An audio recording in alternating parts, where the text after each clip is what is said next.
सबको प्रणाम और सुप्रभात। बच्चों, उपस्थित हूँ फिर से आप सबके बीच में लेकर वही विषय वस्तु, वही दीवाना दिल, मस्ताने आप और परवाना हमारा सब्जेक्ट जिसका नाम है इंग्लिश।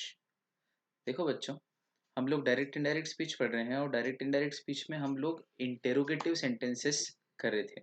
इंटेरोगेटिव सेंटेंसेस के भी हमने बिल्कुल विधिवत व्यवस्थित भेद किए कि is am are was were has have वाले हेल्पिंग वर्ब से बनने वाले इंट्रोगेटिव सेंटेंसेस का डायरेक्ट से इनडायरेक्ट स्पीच में कन्वर्जन कैसे होता है, और डब्ल्यू एच वर्ड्स वाले जो सेंटेंसेस हैं इंटरोगेटिव, उनका डायरेक्ट से इनडायरेक्ट में कन्वर्जन कैसे होता है। इसके बहुत सारे रूल पड़े थे।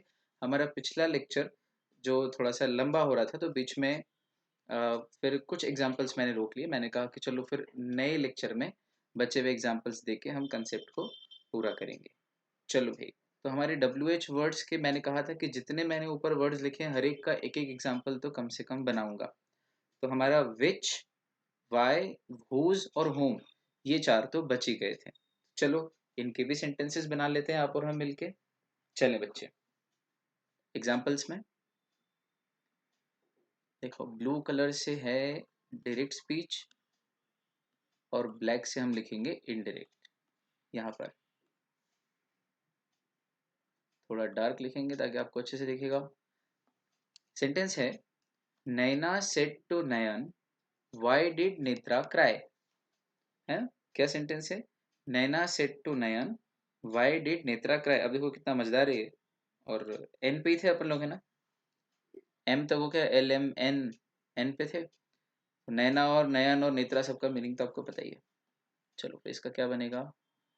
नैना asked asked Nayan why Netra had cried, full stop. अच्छा, हैड क्यों आया? तो व्हाई डिड नेत्रा क्राई, ये कौन सा टेंस है? Past indefinite. Past indefinite changes to past perfect. तो पास्ट परफेक्ट में हैड आता है, वर्ब का थर्ड फॉर्म आता है, इसलिए क्राई नाम की वर्ब का क्राइड हो गया और डिड की जगह हैड आया। अच्छा, वाई हैड नेत्रा क्राइड क्यों नहीं लिखा? क्योंकि फिर तो क्वेश्चन ही बन जाता। जबकि अपना रूल क्या है? Interrogative sentence should change to assertive sentence, इसलिए ये परफेक्ट बना। Naina asked Nayan why Netra had cried. Bingo. चलो, ये इनडायरेक्ट स्पीच। अगला है, उस्मान सेड टू ओनिर। चलो इसका बना लेते हैं। Usman said to Onir which is the best alternative. Which is the best alternative, है ना? तो इसका बनेगा, उस्मान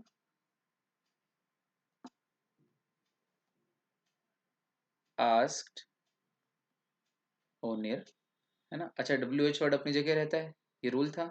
तो उस्मान आस्क्ड ओनिर विच, फिर द बेस्ट ऑल्टरनेटिव पहले आ जाएगा, which the best alternative, the best alternative इसका वॉज हो जाएगा। Present indefinite changes to past indefinite और full stop. Usman asked Onir which the best alternative was. Usman की स्पेलिंग यू और ओ दोनों से बनती है। खैर, अगला है, Pragya said to Prasanna whose book is this. Pragya said to Prasanna whose book is this. तो इसका क्या बनेगा? Pragya asked Prasanna whose that book was. Easy. देखो आप, देखो प्रज्ञा आस्क्ड प्रसन्न होगा, said to changes to asked, फिर प्रज्ञा और प्रसन्न तो अपनी जगह रहेंगे, फिर डब्ल्यू एच वर्ड वहीं रहेगा, हुज, फिर धिस का दैट होता है ना? ये भी तो रूल था अपना, धिस का दैट, नियर और फार वाले रूल में। तो धिस पहले आएगा और दैट में चेंज हो जाएगा, फिर बुक अपनी जगह आएगा और फिर इज पीछे चला जाएगा, क्योंकि हुज वॉज दैट बुक ऐसा करेंगे तो फिर तो क्वेश्चन ही बन जाएगा, है ना? तो हुज बुक दैट वॉज ऐसा लिखेंगे तो भी क्वेश्चन बन जाएगा, जबकि अपने को बनाना है इंटरोगेटिव। लॉजिक दे रहा हूं मैं, देखो सिर्फ बना के छोड़ नहीं दिया कि बस ऐसा है ना? क्या क्या पॉसिबल आपके दिमाग में कि ये भी बन सकता था, लेकिन वो क्यों नहीं बन रहा है, ये लॉजिक के साथ। देखो यही तो तरीका है यार पढ़ने का, और कोई तरीका ही नहीं लैंग्वेज पढ़ने का, ये बेस्ट तरीका है। तो प्रज्ञा asked Prasanna whose that book was, है ना, कि वो किसकी किताब थी। चलो, है ना, भले ही बोलने की शैली में क्वेश्चन जैसा लगेगा लेकिन ये इनडायरेक्ट में असर्टिव बन जाएगा। अगला है क्वीन सेड टू कुरैशी। चलो, तो क्वीन आस्क्ड कुरैशी, ऐसा कर लेते हैं, पहले अपन यहाँ तक का कर लेते हैं। फिर क्या है, when does Kazi, sorry, whom does Kazi like, whom does, Kazi किसे पसंद करता है, काजी क्यों से, तो Queen asked Qureshi whom Kazi liked, W H word अपनी जगह रहेगा, होम काजी। अच्छा, डज और लाइक ये कौन सा टेंस है, प्रेजेंट इंडेफिनिट, तो present indefinite changes to past indefinite, past indefinite में आता है वर्ब का सेकंड फॉर्म, तो इसका बनेगा queen asked Qureshi whom Kazi liked, home Kazi liked. और अगर इसको थोड़ा सा जोर दे के बनाना हो तो ऐसा भी बन सकता है पॉसिबली कि queen asked Qureshi whom Qazi did like, पर अगर डिड आ जाएगा तो फिर लाइक फर्स्ट फॉर्म में रहेगा, लाइक्ड नहीं होगा। तो Queen asked Qureshi whom Qazi did like, Kazi Kazi किसे पसंद करता था, है ना, तो मीनिंग सेम है पर डिड लगाने से थोड़ा सा एम्फेसिस पड़ जाता है, होम काजी डिड लाइक, किसे प्रेम करता था, किसे पसंद करता था, ऐसा। पर ये ठीक है, क्वीन आज कुरैशी होम काजी लाइक्ड, मतलब दोनों फॉर्मेट सही है। अगर आप सोच रहे हो कि queen asked Qureshi whom Qazi did like, ये भी चलेगा, और जो मैंने बनाया वो भी चलेगा, है ना, दोनों बता दिया। चलो भैया, पार परफेक्शन जा रहे हैं हम लोग, बल्कि परफेक्शन से भी ऊपर की कोशिश कर रहे हैं। अब देखो, हमने व्हाट का बनाया, हु व्हेन का बनाया, वेयर का बनाया, हाउ का बनाया, व्हाई का बनाया, विच का बनाया, हुज का बनाया और होम का बनाया, ये 8 बनाए हमने। एक और मुझे याद आ रहा है, हमने छोड़ दिया, हु का भी बना ही लेते हैं, हु भी एक अच्छा बढ़िया डब्ल्यू एच वर्ड से, और भी डब्ल्यू एच वर्ड हो सकते होंगे, कुछ छूट जाए तो घबराना मत, ये ऐसी पैटर्न पे बनेगा। अपन कोशिश करें ज्यादा से ज्यादा कवर करें। हाँ, रजनीश said to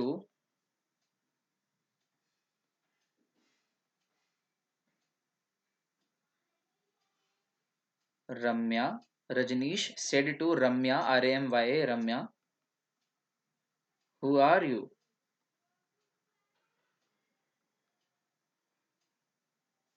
चलो, बहुत ही अच्छा बन गया ये तो, हु से, ये डायरेक्ट है, अब इसका इनडायरेक्ट बनाते हैं। चलो भाई, Rajnish said to Ramya, sir बहुत इजी है, रजनीश आस्क्ड रम्या, बहुत अच्छा, यहाँ तक तो कोई दिक्कत नहीं है। रजनीश आस्क्ड रम्या, देखो कैपिटल वैपिटल वर्ड कहाँ कौन सा यूज करना है, बहुत बारीकी से देखना, प्रेसिशन, और उसी हिसाब से आपको भी आदत बनानी है अपनी लाइफ में, है ना, there is no substitute of perfection. चलो, तो Rajnish asked Ramya, W H word अपनी जगह रहता है, हु। अच्छा, यू किस में चेंज होगा, यू किस में चेंज होगा, तो second person pronoun changes according to object, object कौन है, Rajnish said to Ramya, Ramya object है, तो यू ऑब्जेक्ट के हिसाब से चेंज होगा, ऑब्जेक्ट एक थर्ड पर्सन का नाम है, तो यू सेकंड पर्सन प्रोनाउन भी थर्ड पर्सन में चेंज हो जाएगा, तो थर्ड पर्सन प्रोनाउन होते हैं ही, शी, इट, दे, तो रम्या तो लड़की है और सिंगुलर है, तो फिर शी होगा, तो Rajnish asked Ramya who she are का वॉज, आर का वॉज क्यों हुआ, क्योंकि भाई शी के साथ आर थोड़ी लगता है, शी के साथ तो इज और वॉज लगता है, यू के साथ आर लगता है, ऊपर यू था इसलिए आर था, अब नीचे शी है तो उसके साथ इज या वॉज लगेगा, पर चूंकि पास्ट टेंस में कन्वर्ट करते हैं प्रेजेंट इंडेफिनिट को, इसलिए वॉज आएगा, तो Rajnish asked Ramya who she was. भाई, नया नया बच्चा हो ना, जो जीवन में पहली बार डायरेक्ट इनडायरेक्ट स्पीच पढ़ रहा हो, उसको भी समझ आ जाए, इतना क्लियर बोला है अपन ने ये, कि कर क्या रहे हैं, आया समझ बच्चों, ये है, अपन ने 9 सेंटेंसेस इसके लिए हैं, और 9 is am are was were, is am are was were, do does have had, 9 ये लिए थे, और 9 what when where how why which whose whom और हु, 9 ये लिए, 18 सेंटेंसेस की प्रैक्टिस, मैंने कहा था 100 सवा 100 के आसपास तो जाना ही जाना ये प्रैक्टिस, वर्ल्ड सबसे तगड़ी प्रैक्टिस अपन कर रहे हैं। चलो भैया, अगले रूल पे आते हैं, अभी तक हमने कितने रूल पढ़ लिए हैं, रूल नंबर 6 तक कर लिया है ना, रूल नंबर 7 पे आना है अपने को, चलो आओ दादा, रूल नंबर 7, मैंने लास्ट में बोला था पिछले लेक्चर के कि वो कैन कुड वाला रूल अभी हमारा बाकी है ना, तो वो कर लेते हैं आज रूल नंबर 7 पे। इस रूल का नाम है चेंज ऑफ मोडल वर्ब्स या मॉडल्स। चलो भाई, क्या है ये रूल, जरा देख लें।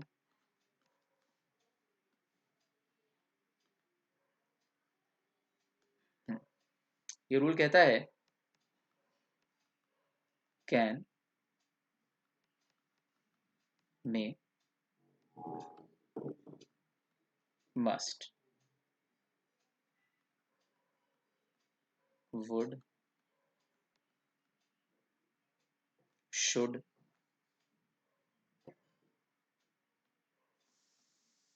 ought to might, ये कैसे चेंज होते हैं? ठीक, मॉडल के चेंजेस ऐसा नहीं करते इसको। अब मैं क्या करता हूँ, हाँ, कैन चेंजेस टू, देखो बड़े परफेक्शन के साथ लिखेंगे, धीरे धीरे लिखता हूँ मैं एकदम आराम से, और आपसे बोलता हूँ कि मेरे साथ साथ लिखते चलो। एक एक वर्ड बहुत सोच समझ के बोला जाएगा, बहुत सोच समझ के लिखा जाएगा, है ना। कहाँ चेंजेस टू लिखना है, कहाँ रिमेन्स लिखना है, ये बहुत सोच समझ के।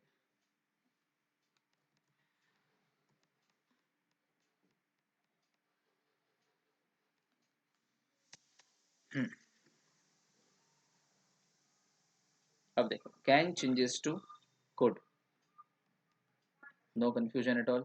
Can changes to could, may changes to must, may changes to must, must अगर हो तो पहले से इनडायरेक्ट में, तो it changes to had to. Can to could, may to must to had to, और वुड रिमेन्स वुड, वुड में कोई चेंज नहीं आता। शुड रिमेन्स शुड में कोई चेंज नहीं आता। Ought to remains ought to, O U G H T, to, और माइट रिमेन्स माइट। तो जो रहता है वही चेंज नहीं होता, तो उसमें चेंजेस क्यों लिखेंगे, रिमेन्स लिखेंगे। तो इसका मतलब मैं कह सकता हूं कि ये जो चार हैं, ये चारों चेंज नहीं होते, और ये तीनों चेंज होते हैं, जहां टिक लगा रहा हूं। ठीक, ये है मॉडल के चेंज का रूल, है ना। अब ये तो मॉडल चेंज के रूल का पहला पार्ट है, इसका एक सेकंड पार्ट है, वो भी लिखो।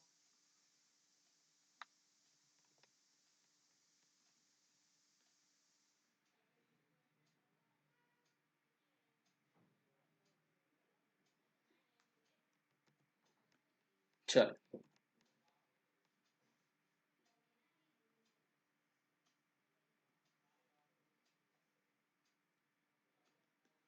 ठीक, सेकंड पार्ट है इसका, second point, rule of tense does not apply. Rule of tense does not apply जहां मॉडल वर्ब वाला वर्ड। और तीसरा एक और सब रूल लिख लो, main verb always remains in first form in indirect speech. जब हम इसको इनडायरेक्ट स्पीच में कन्वर्ट करते हैं तो मेन वर्ब हमेशा फर्स्ट फॉर्म में ही रहती है। कितने रूल हो गए इसमें, रूल नंबर 7 में 3 पॉइंट या 3 सब रूल हो गए। Can, could, may, must, must, had to, would, would, should, ought to, might. ठीक, फिर सेकंड सब रूल, टेंस वाला रूल नहीं लगता, मतलब present indefinite to past indefinite, present continuous to past continuous, present perfect to past perfect, present perfect continuous to past perfect continuous, फिर past, है ना, बोल दूं एक बार, है ना, रिवीजन रिवीजन भी हो जाएगा। फिर past indefinite, past perfect, past continuous, past perfect continuous, past perfect ही रहता है, past perfect continuous, past perfect continuous रहता है, और फ्यूचर के सारे टेंस में विल की जगह वुड हो जाता है। All future tense become future conditional, will की जगह वुड। वो जो टेंस का रूल है वो टेंस वाला रूल मॉडल वर्ब वाला कोई सेंटेंस आए वहां पर नहीं लगता। कौन से मॉडल वर्ब? तो can, may, must, would, should, ought to, might. अब देखो कितना महत्वपूर्ण था तब वर्ब के प्रकार पढ़ना। मॉडल वर्ब है ना। ट्रांजिटिव इंट्रांजिटिव का फायदा ये हुआ कि हमको एक्टिव पैसिव में वो फायदा मिला। मॉडल वर्ब का फायदा हमको यहाँ मिल रहा है। वो जो टाइप्स ऑफ सेंटेंस पढ़े थे हमने शुरू में ग्रामर पढ़ते समय, इंट्रोगेटिव और इम्पेरेटिव और ऑप्टेटिव, उसका फायदा यहाँ मिल रहा है हमको। अब चेंज करना समझ में आ रहा है, एक्टिव पैसिव में कैसे चेंज करते हैं, डायरेक्ट इनडायरेक्ट में कैसे चेंज करते हैं। मतलब आप मुझसे पूछो कि सर एग्जाम में क्या आता है, मैं कहूँ बेटा एग्जाम में मैंने पहले के जो 10 लेक्चर पढ़ा है या 12 लेक्चर पढ़ा है उसमें से तो कुछ नहीं आता है। तो वो जो बदमाश किस्म के बच्चे हैं आजकल के, है ना, वो बोलेंगे कि सर फिर क्यों पढ़ाया, आप तो वो पढ़ाओ ना जो एग्जाम में आता है। तो उनके लिए मेरा ये कथन है बड़ा प्रेम से निवेदन पूर्वक कि बेटा ओनली अगेन, फिर मेरा फेवरेट है ये कोटेशन, ये खुद ने बनाया है मैंने fortunately. Only a teacher knows what he is doing to his students, है ना। वो सब नहीं कराता तो ये सब पढ़ ही नहीं सकते थे। ये एग्जाम में आता है ना। डायरेक्ट इनडायरेक्ट करने को आता है, एक्टिव पैसिव का चेंज करने को आता है। और ये एग्जाम में जब आता है तब तब कर पाओगे, तब जब वो आपको आता हो अच्छे से, इसलिए वो जरूरी था। और मैं इसको रटा भी देता ये सारे रूल्स बिना लॉजिक के, जस्ट इन केस आप लोगों के लिए कि चलो रट लो बेटा, बस ये रूल है ऐसा कर लेना, तुम्हारे हिसाब से देख लेना। तो फिर बेस मजबूत नहीं रहता, भूल जाते तो कभी एग्जाम में। और आगे लाइफ में क्या करते यार, मैंने तो पहले दिन ही कह दिया था कि मैं लाइफ के लिए इंग्लिश पढ़ा रहा हूँ आपको, है ना। और जब मैं बड़े उद्देश्य से इंग्लिश पढ़ाऊंगा तो छोटा उद्देश्य सीए फाउंडेशन का इंग्लिश तो उसमें शामिल हो जाएगा। लाइफ के लिए इंग्लिश पढ़ना is a universal set of which CA foundation का इंग्लिश इज अ सबसेट। तो आपको अगर कुछ सही और ज्यादा मिल रहा है तो you should be happy, very happy I guess. खैर जो भी है, ठीक। तो बच्चे परेशान ना हो, हमने जो कुछ भी कहा है सब लॉजिक के साथ कहा है, सबके लिए कोई विजन था हमारा कि हाँ यार ये करना है आगे इसलिए पढ़ रहे हैं। ठीक, चलो तो ये रूल याद कर लिए, ये चेंजेस के rule. Can, could, may, must, must, had to, could, should, would, could, should, would. तो कुड शुड वुड ही रहेंगे अगर पहले से ही कुड है तो। और ऑट टू और माइट, ये भी ऑट टू और माइट ही रहेंगे। वर्ब टेंस वाला रूल नहीं लगता है और मेन वर्ब इनडायरेक्ट स्पीच में फर्स्ट फॉर्म में ही रहती है। ये हो गए भैया हमारे रूल्स। अब इसके सेंटेंसेस के एग्जांपल बना के प्रैक्टिस करते हैं, चलो सबके बना लेंगे एक एक। Can, may, must, would, should, ought to, might, और एक कुड का एक और बना लेंगे। ठीक, चलो बनाते हैं। पहला सेंटेंस लिखो। अब हम कर रहे हैं एग्जाम्पल्स, रेड से लिखते हैं एग्जाम्पल। चलो पहला सेंटेंस बड़े बड़े अक्षर में। He said you can do this.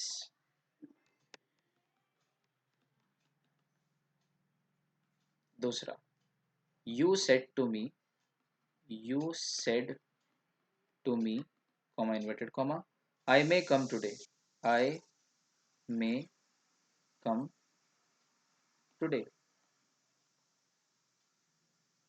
तीसरा, Raj said to Simran, Raj said to Simran, comma inverted comma, you must clean the house, you must clean the house. बेटा ये प्यार मोहब्बत शादी के पहले तक ही रहती है, शादी के बाद तो तू साफ कर और तू साफ कर की लड़ाई होती है ना खैर मजाक की बात है, सब अपना अपना महत्व है जीवन में हर चीज का। चलो भी पहले ये तीन लेते हैं। कौन से तीन लिए हमने जरा देखना, कैन, मे और मस्ट। पहले तीन तो वही जिनके चेंज होते हैं, कैन, मे और मस्ट वाले लिए। चलो इसका चेंज करते हैं, ब्लैक से। मॉडल वर्ब वाला सेंटेंस है ना, कैन, मे, मस्ट। पकड़ना कि कहीं मॉडल वर्ब तो नहीं है, मतलब टेंस वाला रूल नहीं लगने वाला है। ठीक, चलो इसका क्या बनेगा, ही सेड, सेड वही रहेगा, ही सेड। अब नॉर्मल रूल दैट वाला, ही सेड दैट। अच्छा यू का क्या होगा, यू सेकंड पर्सन प्रोनाउन है, second person pronoun changes according to object. तो ऑब्जेक्ट तो है ही नहीं बाहर, ही सेड टू मी ऐसा कुछ तो है ही नहीं, सेड टू के बाद किसी का नाम ही नहीं है, तो फिर यू ही रहेगा। ही सेड दैट यू, कैन का कोड हो जाएगा, you could do, did, done. कुछ चेंज नहीं होना है, क्यों? रूल नंबर 7 का सब रूल 3 क्या था, main verb remains in first form. Main verb do है, डू ही रहेगी, फर्स्ट फॉर्म में रहेगी। तो ही said that you could do that, this का दैट होता है। कितना ध्यान रखने की जरूरत है ना, गड़बड़ मत कर जाना, है ना। एक रूल, दो रूल, तीन रूल लगा दिए, चौथा रूल भूल गए, और दिस का दैट करना भूल गया, जीरो आएंगे, जीरो। एक नंबर का एक आता है सेंटेंस, है ना। ऐसे 5-6 सेंटेंस एग्जाम में आ सकते हैं, 3-4 एक्टिव पैसिव के, 2-3 इनडायरेक्ट डायरेक्ट के, या इनडायरेक्ट डायरेक्ट के 3-4, और 2-3, कुल 6-7 नंबर में आ सकते, डायरेक्ट इनडायरेक्ट और एक्टिव पैसिव। और ये 7 नंबर कितने महत्वपूर्ण हैं पास होने के लिए या रैंक के लिए, आप देख रहे हो मेहनत, है ना। लाइफ के लिए तो जो है सो है। तो ही सेड दैट, मतलब अगर सीए फाउंडेशन की बात करें तो वो चूंकि करते रहूंगा बीच बीच में वो भी, ऑल्दो ये पढ़ाई पूरी मैं आपको हमेशा के लिए करा रहा हूँ, लेकिन फिर भी नाम लेते रहेंगे एग्जाम का। तो ही said that you could do that, है ना। तो डू ही रहेगा, मेन वर्ब फर्स्ट फॉर्म में रहेगी। अगला, यू सेड टू मी। अब यू का यू रहे, बाहर वाला तो सब चेंज हो गई नहीं, अंदर का चेंज होता है जो भी होता है। तो सेड टू का टोल्ड हो जाएगा, क्योंकि ये क्वेश्चन तो है नहीं, नॉर्मल सेंटेंस है। तो यू टोल्ड मी, बड़े बड़े अक्षरों में, यू टोल्ड मी दैट। अब देखो मजे की बात, अंदर सेंटेंस में है आई मे कम टुडे। तो आई मतलब फर्स्ट पर्सन प्रोनाउन, और first person pronoun changes according to subject, है ना। First person pronoun changes according to subject, तो सब्जेक्ट तो यू है, इसका मतलब ये आई का यू हो जाएगा। तो you told me that you may का माइट, कम का गो, और टुडे का दैट डे। कर दिए ना मजाक, है ना। ये रेड से डायरेक्ट स्पीच है, ब्लैक से इनडायरेक्ट है, रेड से डायरेक्ट है, ब्लैक से इनडायरेक्ट है, रेड से डायरेक्ट है, ब्लैक से इनडायरेक्ट है। कंफ्यूज मत होना बच्चे लोग, हमेशा लिख देता हूं मैं। चलो भाई, मजा आया कि नहीं आया। सेट टू का टोल्ड हुआ, है ना, फिर दैट लगा, कॉमा इन्वर्टेड कॉमा हटा, आई का यू हुआ, कारण क्योंकि सेंटेंस में बाहर जो सब्जेक्ट है वो यू है, सेकंड पर्सन, तो first person changes according to subject, subject you है तो फिर फर्स्ट पर्सन भी यू हो जाएगा। You told me that you may का माइट, कम का गो होता है, ये भी रूल पढ़ा है हमने, और टुडे का दैट डे होता है। You told me that you might go that day. Presence of mind भी रखना जरूरी है, ये भी सिखा रहा हूँ कि देखो कैसे प्रेजेंस ऑफ माइंड रखनी है, आपको एक एक वर्ड को ध्यान देना है, कहीं चूकना नहीं है। बहुत ये कंपाउंड एंट्री है ना, जिसमें बहुत सारे रूल लग रहे हैं। शुरुआत की थी हमने छोटे छोटे सेंटेंस से, जिसमें बस वही वही रूल लग रहा था जो हमने पढ़ा था। अब जब पुराने रूल बहुत सारे पढ़े हुए हैं, तो पुराने रूल भी लगाते जा रहे हैं और नया रूल भी लगाते जा रहे हैं, बढ़ते जाता है लेवल, है ना। अरे भाई, मोबाइल का टावर का सिग्नल भी तो बढ़ते क्रम में होता है, देखो ये ऐसे है कि नहीं। तो जब चीज बढ़ती है तो फिर लेवल बढ़ता है, बहुत अच्छा। फिर है राज सेड टू सिमरन।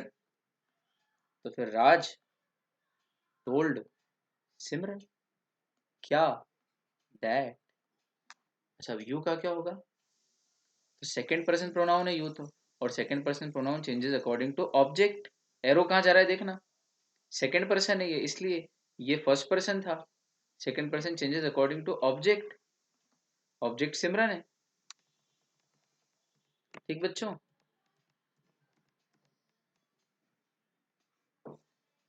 तो सिमरन लड़की है, हाँ तो शी आएगा, और थर्ड पर्सन भी है तो शी आएगा। तो Raj told Simran, Raj told Simran that she, must का हेड टू होता है, मे का मस्ट होता है, और अगर मस्ट डायरेक्ट में हो, मस्ट डायरेक्ट में हो, तो इनडायरेक्ट में मस्ट का हेड टू हो जाता है। तो Raj told Simran that she had to, clean का क्या बनेगा, क्लीन, क्लीन्ड, क्लीन्ड, कुछ भी नहीं बनेगा, फर्स्ट फॉर्म में ही रहेगी clean, that she had to clean the house. ये हो गया मेरे लालों, आया समझ, और लालियों मतलब लड़कियां बुरा ना माने, मेरे लाल और लाली में खैर सब इंक्लूड है, आप सब मेरे हो। तो Raj told Simran that she had to clean the house. चलो भैया, चौथा सेंटेंस, मस्ती आनंद में।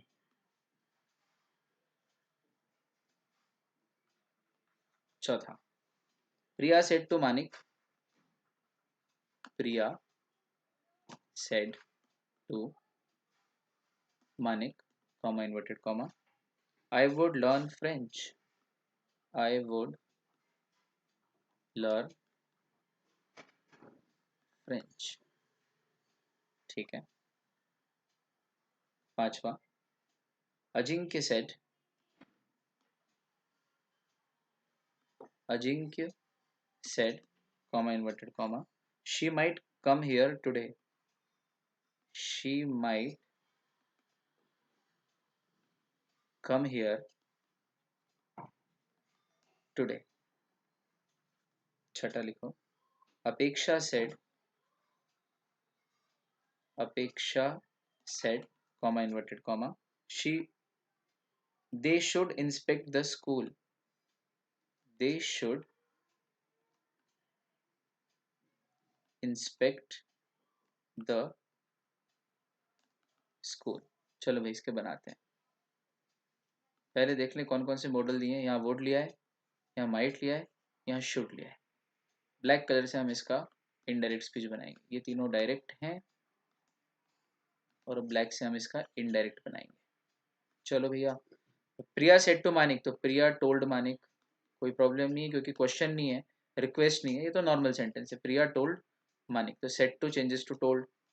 फिर I first person pronoun changes according to subject, subject Priya यानी कि शी, तो Priya told Manik that she, would का चेंज होता ही नहीं है, वुड शुड माइट ये तो वैसे भी चेंज नहीं होते थे, अपने को तीनों में चेंज करना ही नहीं है। दैट शी वुड, और मेन वर्ब फर्स्ट फॉर्म में रहती तो लर्न का लर्न ही रहेगा। फ्रेंच लैंग्वेज है, प्रॉपर नाउन, तो कैपिटल एफ आएगा। Priya told Manik that she would learn French, ये इनडायरेक्ट स्पीच। अगला लिखो, अजिंक्य सेड, आगे कोई किसी का नाम नहीं ना, सेड टू राहुल, इसलिए सेड ही है, तब टोल्ड नहीं होता। अजिंक्य सेड दैट, शी क्या है, थर्ड पर्सन प्रोनाउन, तो third person pronoun remains same. Ajinkya said that she, might ही रहेगा, चेंज ही नहीं होता, ये भी रूल पढ़ा है हमने। दैट शी माइट, कम का go, that she might go, here का there, she might go there, today का दैट डे, तो यहाँ पे चेंजेस दूसरे वाले हो गए सारे। Ajinkya said that she might go there that day. अगला लिखो, अपेक्षा सेड, अपेक्षा सेड दैट, नाम बहुत सारे यूज करे मैंने अलग अलग, है ना। तो आपको ये तो समझ में आ गया है कि आज से 7 8 10 साल बाद जब भी आपका कुछ प्लान होता है और कुछ आपके घर में किलकारी गूंजती है और आपको कोई नाम नहीं समझ में आ रहा है, अच्छा किसी भी अक्षर से, चाहे ज्योतिषी ने कोई भी, तो यू कैन कॉन्टैक्ट मी कि सर कोई नाम बता दो यार, हमको याद है कि आपको बहुत सारे नाम आते हैं। चलो फिर मजाक की बात है, पर बहुत सारे नाम अलग अलग यूज करते हैं। अपेक्षा सेड दैट, अब दे क्या है, third person pronoun, third person pronoun remains same, तो Apeksha said that they, should भी शुड ही रहेगा, they should inspect the school. Apeksha said that they should inspect the school, should ही रहा, देख लो आप, वुड ही रहा, माइट ही रहा, शुड ही रहा, नो चेंज। दो और ले लो, एक ले लो ऑट टू का और एक कुड का, कंसेप्ट की चिरफाड़ खत्म। सातवां एग्जाम्पल, पुष्पा सेट टू पुष्पांजलि, पुष्पा सेट टू, और सर ऐसे नाम बताओगे तो आपको फोन ही लगाएंगे, नहीं तब के हिसाब से नाम बता देंगे, और आपकी इच्छा होती है तरह से, आई डोंट वांट इट, तो मजाक की बात। Pushpa said to Pushpanjali, comma inverted comma, you ought to respect the national anthem, you ought to respect the national anthem, मैं यहाँ लिख रहा हूँ थोड़ा नीचे। चलो आठवां, Madhurima said to Madhur,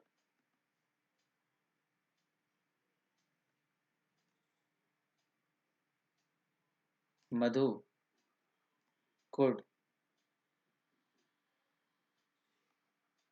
win this game। बड़े सेंटेंस है, दो लाइन में आ रहे थे। चलो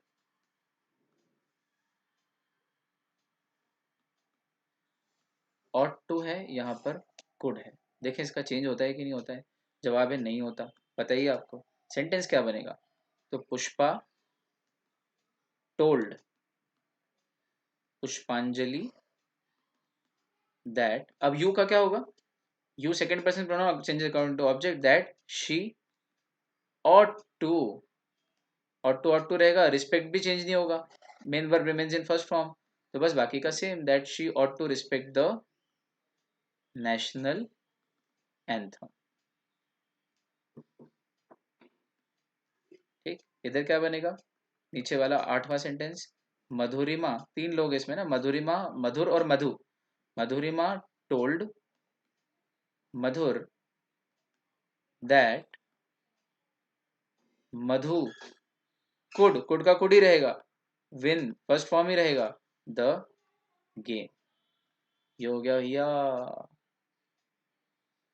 देखो कुड ही रहा, ऑट टू ही रहा, कोई चेंज नहीं आया।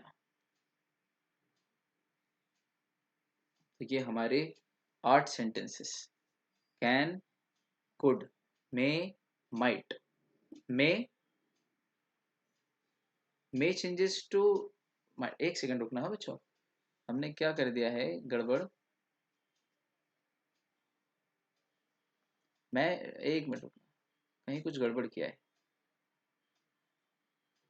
हाँ, मे का मस्ट लिख दिया है, वो मैं क्यों, मुझे एकदम से क्लिक हुआ। आप लोग पूरे लेक्चर में पीछे जाना, मतलब पीछे आने इन द सेंस, जहाँ लिखा है वहाँ करेक्ट कर लेना, बाकी मैंने एग्जांपल में तो सही किया, शायद फ्लो में गलत लिखा गया, मे का मे चेंजेस टू माइट, यहाँ पे प्लीज करेक्शन करना बच्चे लोग, है ना। कैन चेंजेस टू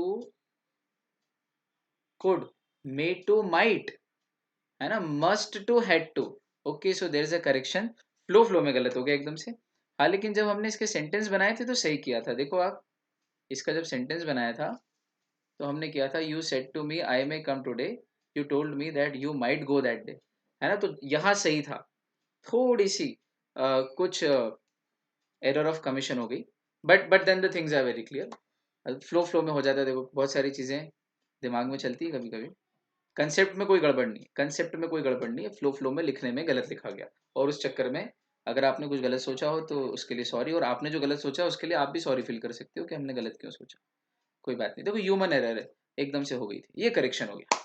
चलो भाई, तो एक बार फिर से इसको क्रॉस चेक कर ले कि हमने कहीं गड़बड़ तो नहीं की है। इसके पहले वाली स्लाइड में जाके देखें,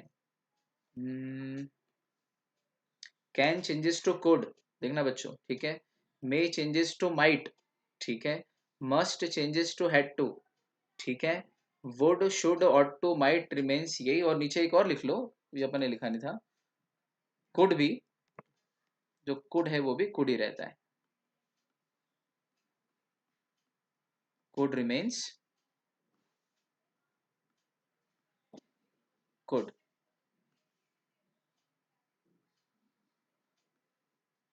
ठीक, चलो,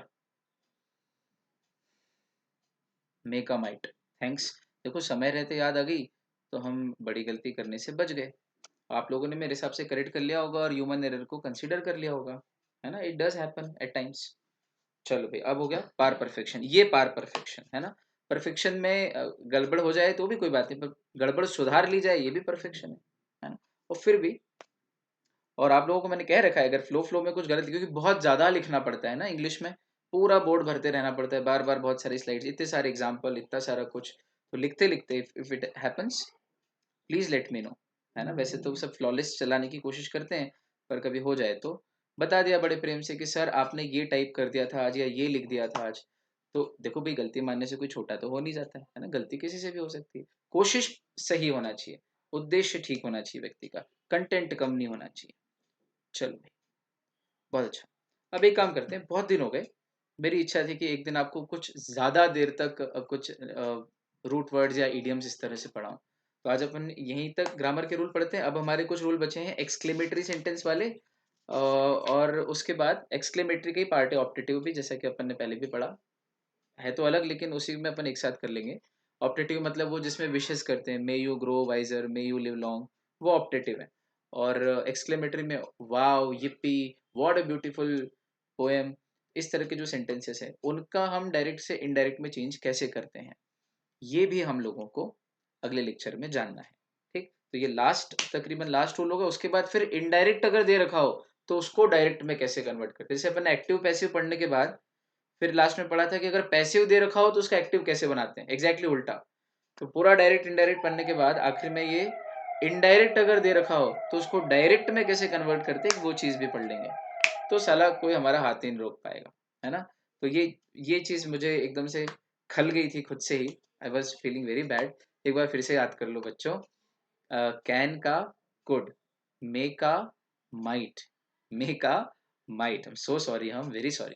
कैन का कुड, मे का माइट, मस्ट का हैड टू, और बाकी कुड शुड वुड और टू और माइट का वही रहता है। अगर पहले से माइट दिया हो तो माइट ही रहता है, पहले से कुड हो तो कुड ही रहता है। हैड टू पहले से दे रखा है तो हैड टू का भी हैड टू ही रहता है। जो पहले से ही दे रखा हो कन्वर्जन वाला ही, जैसे मस्ट का हैड टू होता है, लेकिन अगर डायरेक्ट में ही हैड टू दे रखा है तो फिर वो हैड टू ही रहेगा।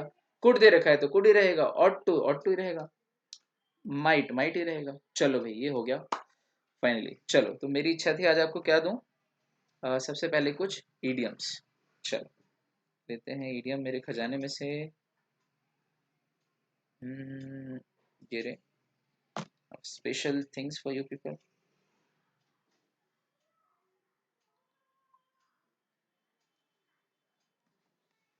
हेडिंग लिखो, ईडियम वाला आपका जो सेक्शन होगा कॉपी में वहां लिखिएगा idioms, idiom of the day. आज के कुछ दो तीन। पहला,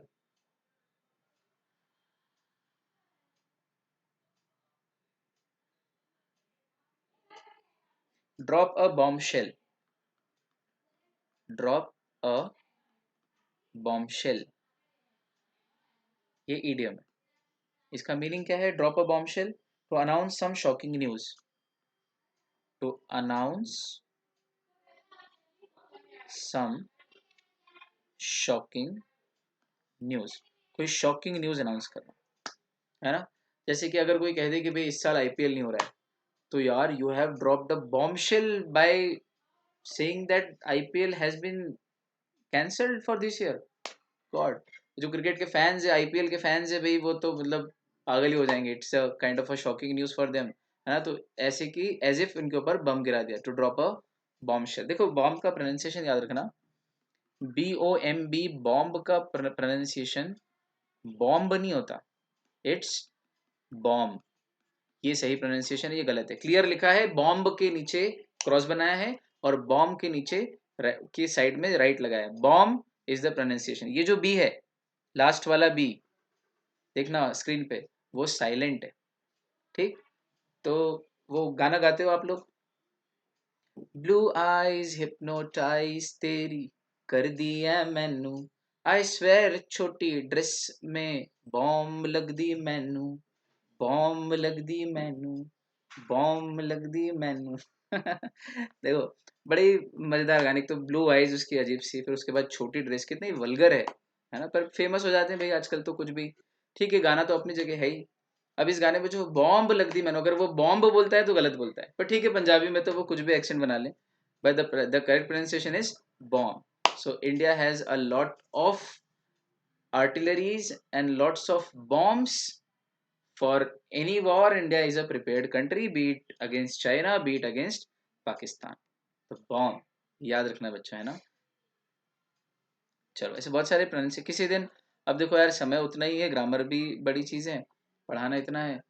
अब हम क्या करें यार, पढ़ाने की तो बहुत चीज़ें, इच्छा ही बहुत होती है, क्या करें। चलो अगला है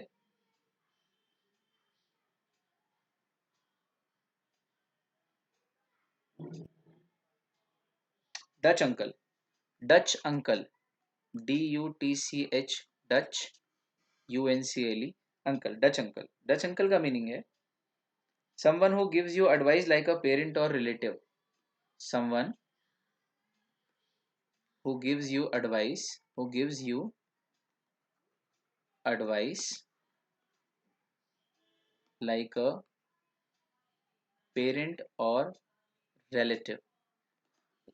वो जो आपका रिलेटिव नहीं है और पेरेंट भी नहीं है, माता पिता नहीं है आपका वो, जिस जो व्यक्ति आपको एडवाइस दे रहा है, और ना ही आपका रिलेटिव है। लेकिन फिर भी जब भी सलाह देता है तो एक पेरेंट या रिलेटिव की तरह बिल्कुल भला सोचता है आपका, और हमेशा सही सलाह देता है, सही मार्गदर्शन करता है। तो उस अजनबी को, या उस भली जान पहचान वाला भी हो लेकिन जो आपका ना पेरेंट है ना रिलेटिव है, उसका आप बोल सकते हो अपना डच अंकल। ठीक, तो my friend is like a Dutch uncle and he always gives me the right advice. तो आपका दोस्त, वो ना वो आपका रिलेटिव है ना पेरेंट है, लेकिन दोस्त तो है। तो आपका दोस्त अगर आपको सही मार्गदर्शन और सही सलाह देता है हमेशा, एक पेरेंट जितना जेन्युइन सोच के आपके लिए, एक रिलेटिव जितना जेन्युइन और भला सोच के, पेरेंट भी भला ही सोचते हैं, तो उसे कहेंगे डच अंकल। ये बड़ा मजेदार है ना। आप अपने फ्रेंड को बोल सकते हो आज फोन लगा के कि यार, I cannot tell you what I feel for you, you are like my Dutch uncle. तो बोले क्या कर रहा है भाई, जवानी में बूढ़ा अंकल बना रहा है मुझे, क्या है ये डच अंकल, है ना, तू होगा डच अंकल। बड़ा मजा आएगा, तो कॉल हिम डच अंकल। चल, फिर अगला है ईगल आई। ईगल आई तो खैर इजी है, लेकिन मैं इसलिए बता रहा हूँ क्योंकि आईसीएआई के स्टूडेंट्स भी हैं आप लोग। ईगल आई, और आईसीएआई का जो लोगो है उसमें ईगल है ना। ये मुझे बताना इसलिए भी जरूरी था कि मैं आपको वो सिंबल बताना चाह रहा था। आप देखते तो हो आईसीएआई का लोगो जिसमें एक ईगल बना है, एक बाज बना है, लेकिन वो ईगल क्यों है? क्योंकि eagle is the symbol of sharp eyes, and chartered accountant should have sharp eyes, है ना। वो जहां गलती देखे वहां तुरंत पकड़ ले। जैसे अभी आपने, कई बच्चों ने पकड़ ली होगी मेरी इस लेक्चर के शुरू में, कि जब मैंने मे का मस्ट लिखा था तो कहीं सोच रहे होंगे, बोले यार स्कूल में तो मे का माइट पढ़ाया था, सर तो इतना क्लेम करते हैं कि यार अपन बेस्ट पढ़ रहे हैं, फिर ये इतनी बड़ी गलती कैसे कर रहे हैं यार, हवाबाजी करते हैं सर दिन भर। तो हवाबाजी नहीं, मैं जो कहता हूँ वो सही कहता हूँ, वो ह्यूमन एरर थी, करेक्ट कर लिया मैंने, है ना। थोड़ा स्कोप रखना माफ करने का। पर अगर आपकी ईगल आई थी तो आपने तुरंत पकड़ लिया होगा। अपन वैसे भी बहुत फ्रैंक है, जो है सामने है क्या है उसमें। तो ईगल आई थी आपकी, ईगल आई कि यार झट से गलती पकड़ लो। चार्टर्ड अकाउंटेंट ऑडिट करेगा, ऑडिट करेगा तो जहां गड़बड़ होगी ना वहां तुरंत पकड़ लेगा गलती, तुरंत, है ना। ऑडिट करने जाएगा, ऑडिट मतलब चेकिंग, साहब ये वाउचर नहीं मैच कर रहा है, ये आपने एंट्री तो यहाँ ये करी लेकिन इसका खर्चा मिल नहीं रहा है, भाई आपने खर्चा तो दिखाया है पर कहाँ करा है, उसके रसीद तो दिखाओ। तो चार्टर्ड अकाउंटेंट ईगल आई वाला आदमी सब गलतियां पकड़ लेता है, खाते बही की। इसलिए आईसीएआई का जो लोगो है उसमें भी एक ईगल है, बाज है। ईगल आई, ईगल आई का मीनिंग क्या है? An eye with sharp visual powers, an eye with sharp visual powers. और अपने पेरेंट्स की ईगल आई होती है जनरली, अपन जरा सा 5 मिनट के लिए भी कमरे का पंखा चालू छोड़ाओ तो बोल देते बेटा पंखा चालू है इधर का, है ना, इतनी बार समझाया समझ में नहीं आती, बिजली का बिल फिर आएगा तो तुम्हारा बाप भरेगा। तो अपने को लगता है यार इनकी आंखें कितनी तेज है, अपना काम करते करते भी सब दूर देख लेते हैं कि मैंने कहाँ गड़बड़ करी। तो पेरेंट्स की तो हमेशा ईगल आई ही होती है ना। ये बिजली तेरा बाप भरेगा का आशीष चंचलानी का वीडियो बड़ा प्यारा है, कभी आप देखना, इट्स अ नाइस वीडियो। चलो खैर, आप अपन सब यंग लोग हैं यार, यंग है, डायनामिक हैं, we have got a lot to do in life, है ना। चल, अब कुछ रूट वर्ड्स दूंगा मैं, आज तीन ही इडियम्स देंगे हम लोग, सिर्फ कुछ रूट वर्ड्स लो बच्चों। रूट वर्ड्स का खजाना खोलता हूँ मेरा। चलो आप, रूट वर्ड्स का अपना फॉर्मेट क्या था, एक बार वो भी लिख लो। सबसे ऊपर रूट वर्ड, फिर रूट वर्ड का मीनिंग, रूट वर्ड का मीनिंग, फिर उस वर्ड, रूट वर्ड से बनने वाले वर्ड्स और उन वर्ड्स के मीनिंग।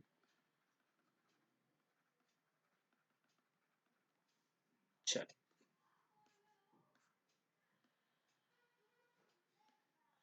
चल,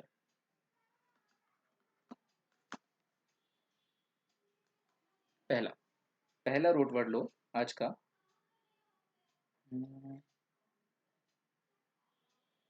ओमनी, ओ एम एन आई, ओमनी।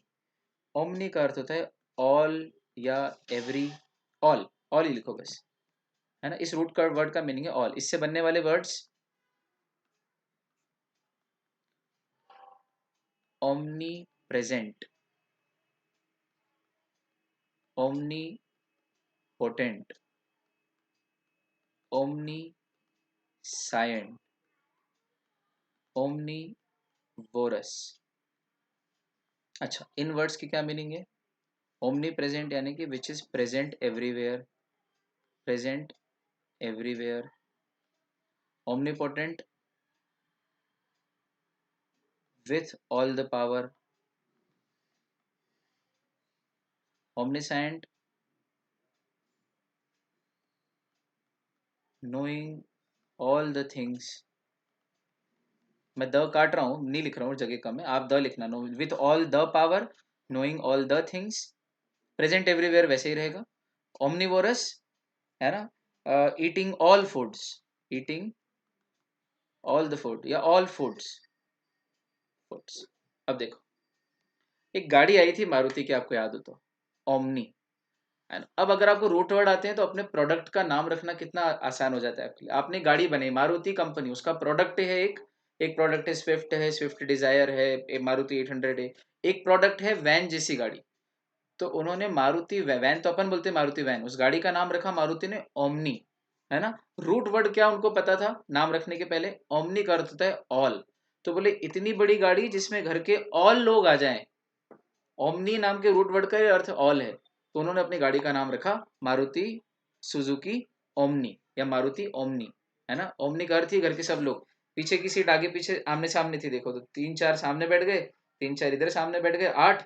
एक ड्राइवर, ड्राइवर के पास 2 लोग और बैठ जाते थे, तो 3 तो आगे हो गए, 8 पीछे हो गए। और डिक्की खोल लो तो डिक्की में 2 बच्चे पाँव लटका के पीछे बैठ जाते हैं। घर के 13 लोग बैठ के जाते हुए देखे मैंने, ओमनी गाड़ी में 13 लोगों को जाते हुए देखा है ना। तो घर के सभी सदस्य जो बाहर के हैं वो भी आ जाते हैं उसमें, तो इसलिए उसका नाम रखा ओमनी।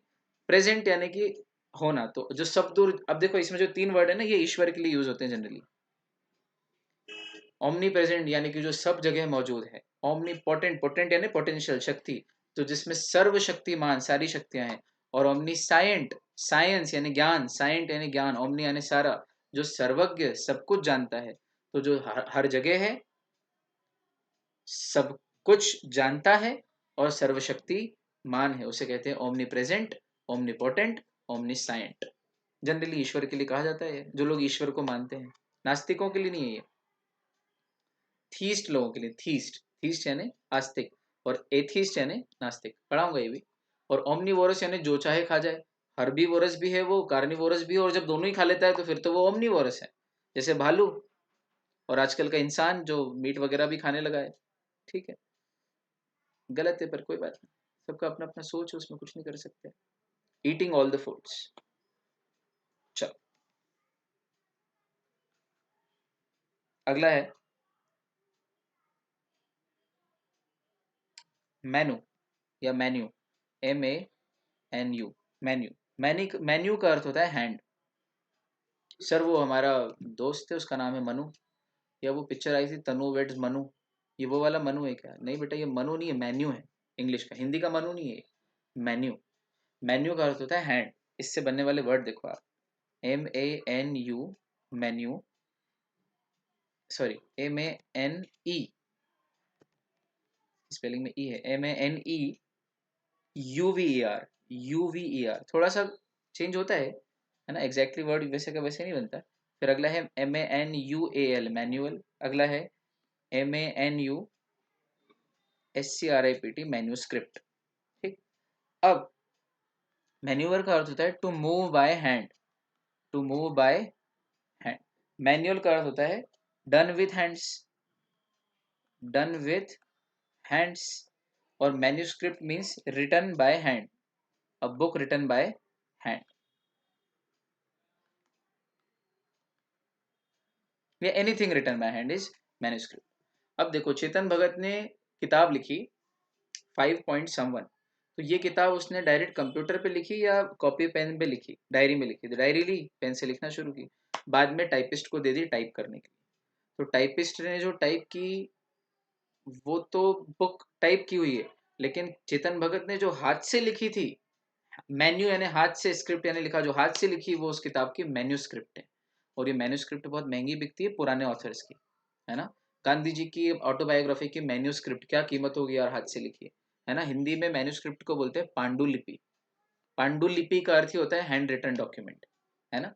मैन्युअल, भाई ये मशीन से काम होता है कि मैन्युअली? बोले साहब ये काम तो मैन्युअली होता है। बोले यार ये पापड़ मशीन से बने कि मैन्युअल है?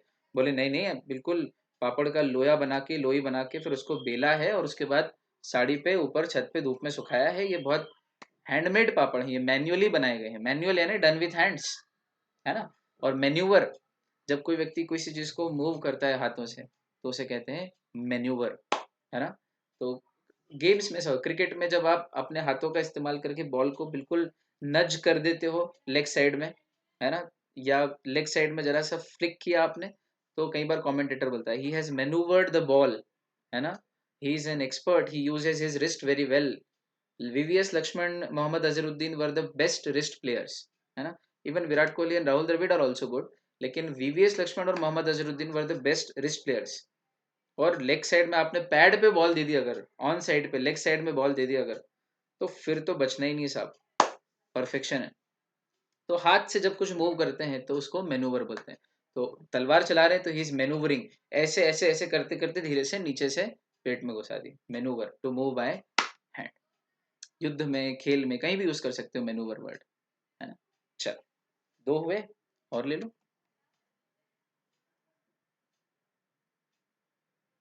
अगला पैन, ये मुझे याद नहीं, शायद मैंने दिया हो, पर ये बहुत अच्छा है।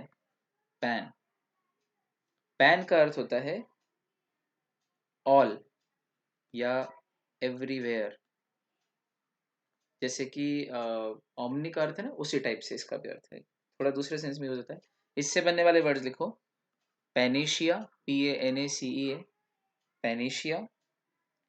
Panorama, panorama. अगला लिखो, पैंडेमिक, पैंडेमिक। ठीक। अब पेनिशिया का अर्थ होता है a cure for all disease, a cure for all disease, सभी बीमारियों की दवा। Panorama means an all around view, an all around view. और pandemic means a disease affecting all. ठीक, ये इनके मीनिंग है, ये इनसे बनने वाले वर्ड है, ये हमारा रूट वर्ड है पैन। देखो एक मजेदार बात बताता हूँ आपको, शायद पहले बताई हो मैंने। कहीं कहीं कोई महामारी या कोई बीमारी किसी जगह फैलती है, तो वो जब पहली बार किसी जगह फैलती है तो उसको बोलते हैं आउटब्रेक। सिटी में, टाउन में, विलेज में कहीं आउटब्रेक हुआ, ठीक। आउटब्रेक के बाद जब वो पूरे बड़े राज्य में या देश में फैल जाए तो उसको बोलते हैं एपिडेमिक, महामारी, ठीक। और जब वो पैन यानी ऑल, पैन का अर्थ ही होता है ऑल, सब दूर एवरीवेयर फैल जाए, तो बन जाती है पैंडेमिक। इसीलिए तो कोविड 19 को लोग पैंडेमिक बोल रहे हैं, है ना। मुझे पता है, आपको अब पता चला, है ना, लेकिन इन सब के पीछे रूट वर्ड्स होते हैं, है ना। कई बार अपन बोलते नहीं कि यार हमारी कंपनी एक बड़ी कंपनी बनना चाहिए, we should have presence pan India. तो पैन इंडिया का अर्थ क्या है, इंडिया, और पैन यानी ऑल या एवरीवेयर, यानी कि इंडिया में हर जगह, यानी कि उत्तर से दक्षिण, पूरब से पश्चिम तक सब जगह हमारी कंपनी के ऑफिस होने चाहिए और हर जगह हमारा बिजनेस चलना चाहिए। तो पैन इंडिया, पैन अमेरिका, है ना। तो pan is a good word. Panorama आप मोबाइल के लैंग्वेज में बहुत बच्चे जानते थे कि वो जो पूरा ऊपर से किसी बड़ी सी स्टेचू है या बड़ी सी बिल्डिंग है, उसका पूरा ऊपर से नीचे तक व्यू आ जाए सब दूर पूरा, तो उसको पैनोरेमिक व्यू बोलते हैं या पैनोरेमिक फोटो बोलते हैं। लेकिन पैनोरेमिक का रूट वर्ड पैन है, ये नहीं पता था, है ना। उसका अर्थ ये कि an all around view, panorama. और पेनिशिया यानी कि cure for all the disease. अगर जैसे पहले पेनिसिलिन को बोलते थे, पेनिसिलिन नाम की एक दवा थी जो बहुत सारी बीमारियों में काम आ जाती है। आज भी हिंदी में एक वर्ड चलता है कि यार ये तो रामबाण औषधि है। अपन बोलते हैं ना कि तुलसी खा लो, कोई बीमारी नहीं होगी, हर बीमारी का इलाज तुलसी है। भारत में काढ़ा बनाते हैं, तुलसी डालती है, उकाली काढ़ा कुछ भी बनाते हैं उबाल के, आजकल बहुत मिल रहे हैं मार्केट में। तो तुलसी को लोग बोलते हैं भाई ये तो रामबाण इलाज है ना। तो हम कह सकते हैं tulsi is a cure for all the disease, tulsi is a panacea, है ना। बड़ा मजेदार वर्ड है पेनिशिया। कितना नॉलेज मिलता है ना वर्ड्स का भी, जब हम रूट वर्ड्स से पढ़ना स्टार्ट करते हैं तो। बहुत अच्छा। चौथा लास्ट आज का, खत्म करेंगे।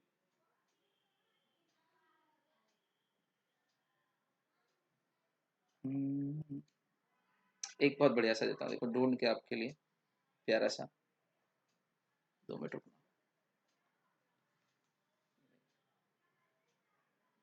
मेरी किताब में से खोज के दूंगा।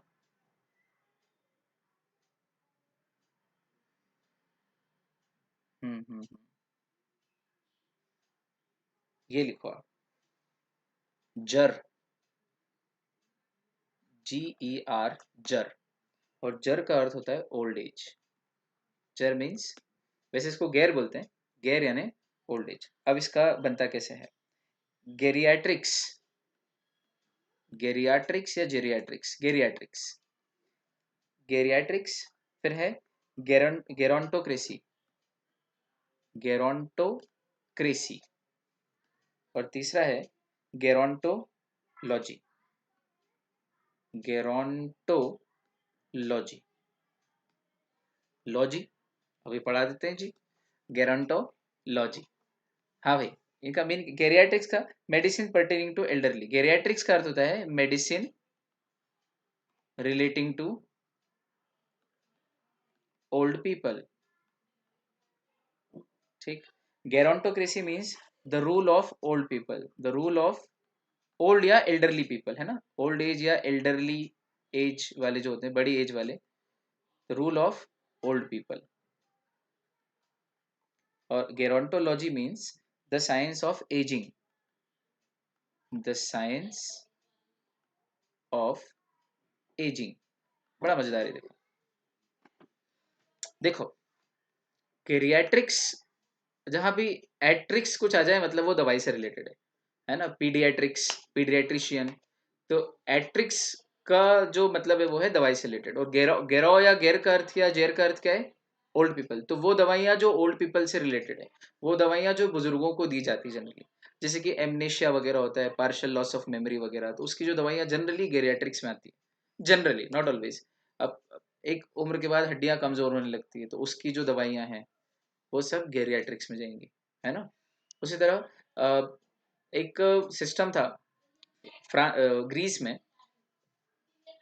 जो ग्रीस के एक महान विद्वान दार्शनिक हुए, उनका कहना था कि भाई कई सारे क्रेसी, क्रेसी यानी system, system of rule, rule करने की सिस्टम। जैसे जनता रूल करे, जनता चुने अपना प्रधानमंत्री, लोकसभा के सदस्य, तो उसको बोलते हैं डेमो यानी जनता। तो democracy, the rule by people, है ना। डेमोक्रेसी इंडिया में है, रूल बाय पीपल, लोग चुनते हैं अपना नुमाइंदा, रिप्रेजेंटेटिव। जहां पर पैसे वाले लोग रूल करें वो कहलाती एरिस्टोक्रेसी। जहां एक व्यक्ति अपनी मर्जी से जो मर्जी आए, वो जो मैं बोलूंगा वो होगा। सेल्फ यानी ऑटो, उसको बोलते हैं ऑटोक्रेसी, डिक्टेटरशिप, ऑटोक्रेसी, ठीक। एरिस्टोक्रेसी जहां पैसे वाले राजा बने और देश चलाएं। डेमोक्रेसी जहां जनता अपना राजा चुने, अपना मेन व्यक्ति चुने कि ये हमारा देश चलाएगा। और जहां बूढ़े लोगों को महत्व दिया जाता है कि जो बुजुर्ग हो जाए, जो थोड़ा उम्र में बड़ा हो जाए, अनुभवी हो जाए, वो अनुभवी व्यक्ति को रूल करना चाहिए। तो उस सिस्टम को कहते हैं गेरोंटोक्रेसी। ये वर्ल्ड में कहीं नहीं चलता, लेकिन इस तरह के सिस्टम की भी इतिहास में कुछ हमको अध्याय मिलते हैं। तो उसे कहते क्या है? उसे कहते हैं गेरोंटोक्रेसी, है ना। क्रेसी यानी रूल, गेरोंटो मीन्स ओल्ड, गेर यानी ओल्ड पीपल। गेरोंटोलॉजी, अब लॉजी यानी स्टडी, बायोलॉजी, जूलॉजी, है ना, जियोलॉजी, गायनिकोलॉजी, फिजियोलॉजी। उसी तरह गेरोंटोलॉजी, तो geronto and old people, logy and study, the science of old people या एजिंग। अब देखो कितना मजेदार है। जब ओल्ड एज कैसे होती है, कैसे रिंकल पड़ते हैं, कैसे स्किन ढीली पड़ती है, इसका आप साइंस पढ़ोगे तभी तो आप आगे उसके ऊपर कुछ रिसर्च कर पाओगे और दवाई बना पाओगे, है ना। जैसे ओले नाम की जो ब्रांड है, जो महिलाओं की क्रीम बनाती है कि भाई आप ये ओले लगा लो तो आपकी स्किन एकदम वापस से टाइट हो जाएगी। तो वो जो बढ़ती उम्र मानो थम सी जाए, तो वो कैसे होगा कि जब वो एजिंग का साइंस, एज यानी उम्र बढ़ना, उम्र बढ़ने का साइंस जब वो अच्छे से पढ़ लेंगे ह्यूमन बॉडी का, तो फिर उसको कैसे रोकने हैं उसकी भी रिसर्च कर सकते हैं। तो the science of aging is known as gerontology. With all the explanations we are done with today's class. आज हमने 4 रूट वर्ड्स लिए हैं और 3 इडियम्स लिए हैं और एक रूल नंबर 7 किया है, किसका? डायरेक्ट इनडायरेक्ट स्पीच का, जिसमें कैन का कुड है, मे का माइट है, मे का मस्ट नहीं है, मे का माइट है, और मस्ट का हैड टू है, बाकी सारे वही रहते हैं। चलिए भाई, थैंक यू सो मच। आप लोगों ने बहुत बहुत बहुत प्रेम से सुना, अनुग्रहित हूँ। अगली मुलाकात आप लोगों से करता हूँ कल। तब तक के लिए bye bye, take care and keep smiling.